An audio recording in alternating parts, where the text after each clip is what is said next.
What's going on, YouTube? Seabs here, bringing you the first of what I hope to be many team builder videos for the LA Kinglers in the PWBL, which is a Wi-Fi battling league similar to the GBA. Before we begin though, if you're interested in this kind of thing, if you could hit that like button down below and show your support, that'd be greatly appreciated. As well, if you want to see more team builders from me in the future, battles, and other content I'm going to produce, if you could hit that subscribe button down below for me as well, that would also be greatly appreciated. Now, I'm going to jump into the team builder here. I'm going to start off with the Pokemon I had the potential to bring this week. You can already see 3 of the ones I did bring, but the Pokemon I did have the potential to bring this week are Victini, Mega Slowbro, Goodra, Roserade, Gastrodon, Crocodile, Mismagius, Cobalion, Staraptor, Cofagrigus, and Mew. Our draft was pretty solid. I'm okay with it. I have a lot of experience with a lot of these mons, so I'm pretty happy with the way the LA Kinglers turned out. Now, my opponent for week number 1 is Snoop of the Lilycove City Tics. He's a friend of mine, and his draft is also pretty solid. And he's got some scary mons on his team. I'm going to run through his list right now. He's got Melodic, Mega Gardevoir, Gengar, Dragalge, Frostlass, Probopass, Mienshao, Magnezone, Chansey, Hydreigon, and Lilligant. Now, looking at his team, there's a couple things I did notice early on. Number 1, he does not have any way to remove entry hazards, so I feel like that's going to play a big role in this battle this week. And number 2 is he doesn't really have many physical threats. He has Mienshao, he has the possibility of physical Hydreigon, and outside of that, the next scariest thing is Chansey with counter. Just getting hit and dishing out a massive attack back, right? So you'll see that I didn't really prepare for many physical threats this week with my team. But we're going to jump right in with Victoire the Victini here as the first Pokemon of the LA Kinglers for week number 1. So Victoire the Victini is holding the Choice Band with Victory Star ability. V-Create, Bolt Strike, Zen Headbutt, U-turns its moveset with an Adamant Nature, and 252 EVs in attack, and 252 in speed, and 4 in defense or HP. I can't remember where I put them. I put them in one of the two. Defense would actually be better, but I might have put them in HP, but it'll be fine either way. Victoire's job here is mainly to deal with the Melodic. If I had to put my money on mons Snoop is going to bring, I would put my money on Melodic, and I'd put my money on Mega Gardevoir, 100%. I feel like those, I know for a fact they're 2 of his favorite Pokemon, and I feel like with it being week 1, he's just going to have to bring them. He's just going to bring them. He knows how to use them fairly well. So I'm expecting them, and I will prepare for them. But Victoire's job here is if he brings the Melodic to take out that Melodic. If not, it's to get damage off. So V-Create does that. V-Create puts out massive damage with base 180 power and stab being a fire attack with the Choice Band. It destroys lives. It puts in serious work. And Bolt Strike is there for that Melodic with a Choice Band, and the Melodic, if it's physically defensive and has HP investment as well, Bolt Strike, like a standard UU defensive set, Bolt Strike has a chance to OHKO. It's only like 6% chance. If I get rocks, it's like 81% chance. Like I said, entry hazards are going to be key in this battle.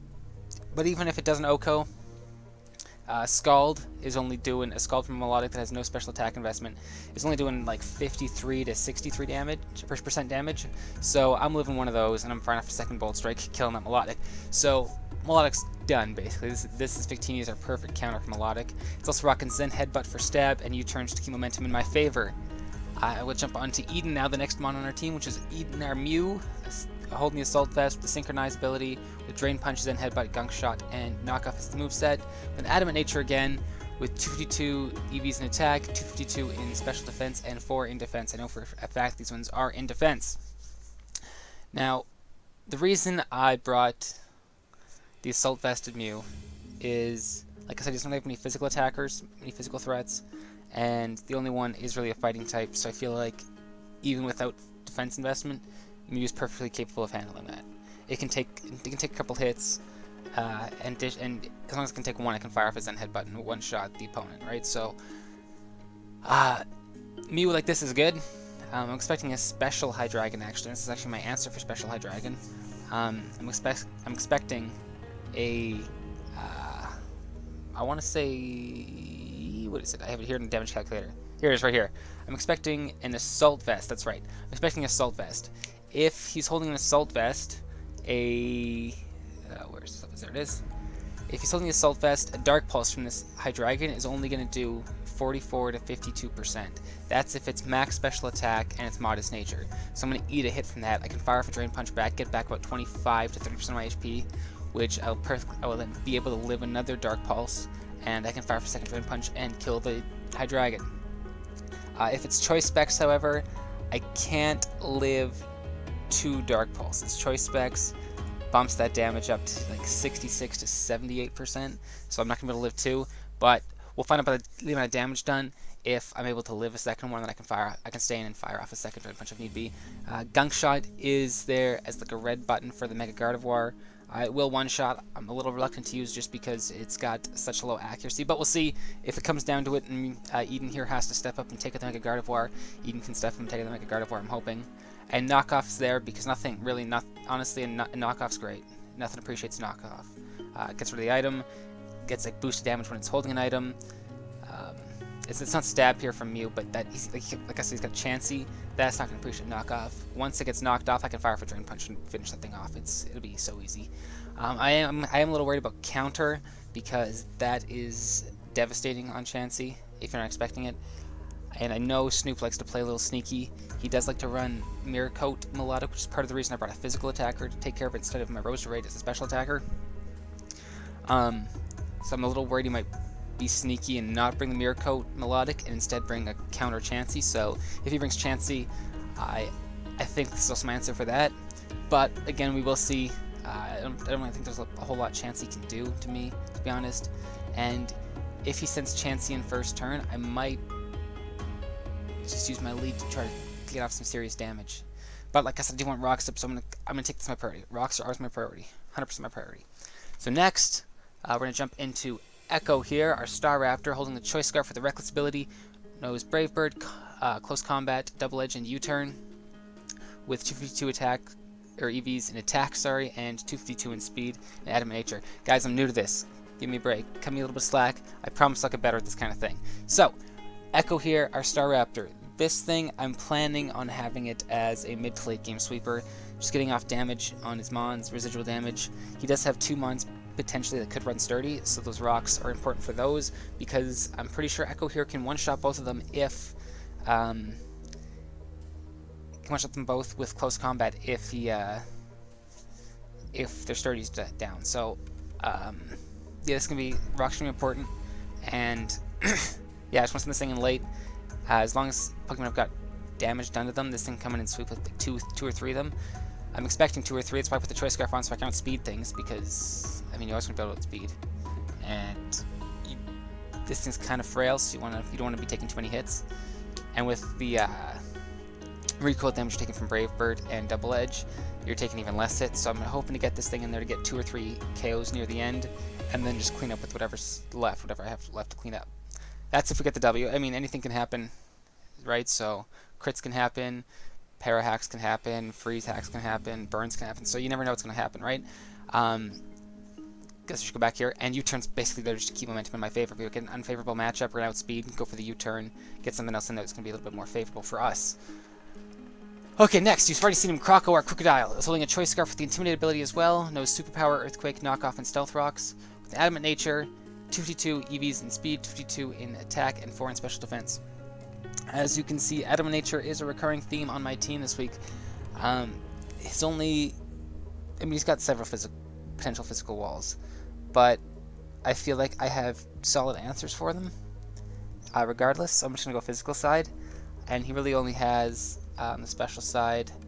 I mean, Chansey's a monster specially, and I think Mega Gardevoir can be specially defensive, and Melodic's not bad either, so he does have some walls there, but I feel like I'm doing okay with what I've got, and I feel like the physical threats are the more important this week, because he doesn't really have many of those, and I don't really need a physical wall, so I'm just going to go with more physical attack. I'm kind of going hyper offense this week, with a little bit of defense, but we'll see how things play out. Might change up my style for next week, we'll see.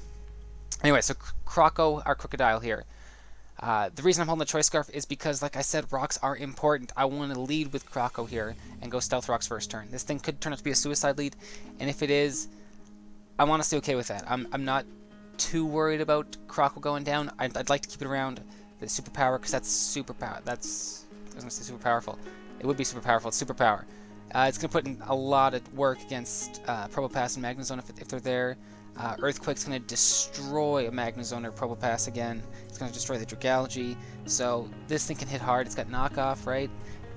So it's a good one to keep around. But if I have to sack it off, I'm okay with it being a suicide lead. I want the Intimidate ability there just in case he does bring Physical Dragon and this thing isn't a suicide lead. I'm going to be able to lower that attack because I don't really have, like I said, any physical walls to deal with them. I could bait out a Dark-type attack with Mew and then switch into our Cobalion for the Justified boost and then fire off an attack and hopefully KO that thing with close combat or something. But we'll see. We'll see how things go. It'll depend on what he's doing. Yeah, Superpower. I would just have to go with Superpower over Stone Edge just because I felt like it put in more work than Stone Edge did this week.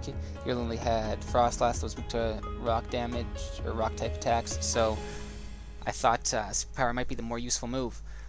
But yeah, this thing's here for Stealth Rocks. It's its main concern. Anything else after that is cake. It's just icing on the cake, right? So next we have Baymax, our Guja with the Assault Vest, Sap Super ability, Draco Meteor, Flamethrower, Sludge Bomb, and Earthquake with 252 EVs in Special Defense, 212 in HP, and 44 in Speed with the Gentle Nature, which boosts your Special Defense and lowers your defense.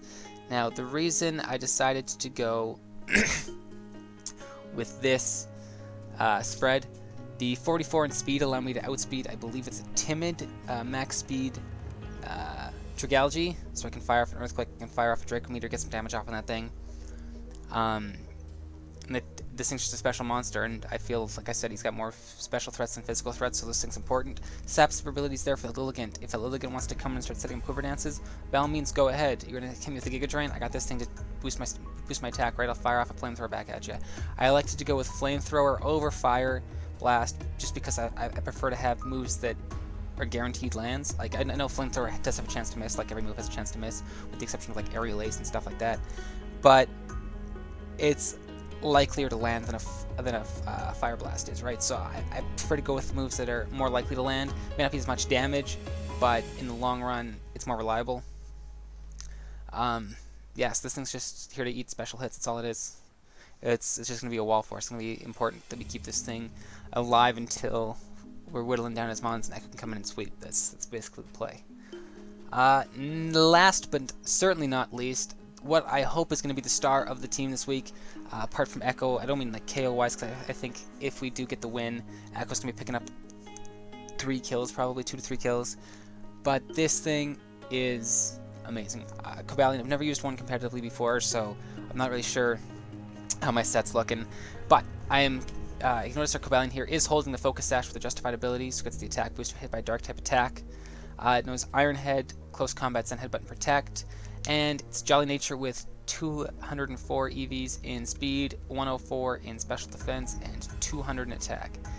Now this spread's kind of important. This is why I'm hoping he's the star this week. If Snoop decides to bring a max Special Attack, max Speed, Mega Gardevoir, like I think he will instead of a defensive one, this thing puts in so much work. If it's a Modest Nature, I have the calcs right here. I'm going to check right now. If it's Modest Nature, Hyper Voice does 90 to 106%, so that's why I have the Focus Sash, just in case, because I do want this thing to be my switch in for Mega Gardevoir. If he brings up Mega Gardevoir, I want this thing to switch in. Yeah, so it will do a lot of damage. That's if he's Modest Nature. However, if he is Timid Nature, it does 82 to 98%. So even with Rocks up, we have a chance to live that. I do want the Focus Sash just in case of a crit, but if it's Timid, we have a better chance to live. And honestly, Hyper Voice Pixelate is unreal. It does so much damage, and it's actually better than Psychic against Cobalion here, which is perfect, because I think if I switch this thing in, he might go for the Psychic from Gardevoir. If we get in at the same time, he might go, oh, Psychic, it's a fighting type, right? So we'll see how things go. But yeah, so my 200 attack EVs. This is important. If he has no physical defense investment or HP investment, sorry, barring like 4 in HP or 4 in defense, an Iron Head min damage is 100%.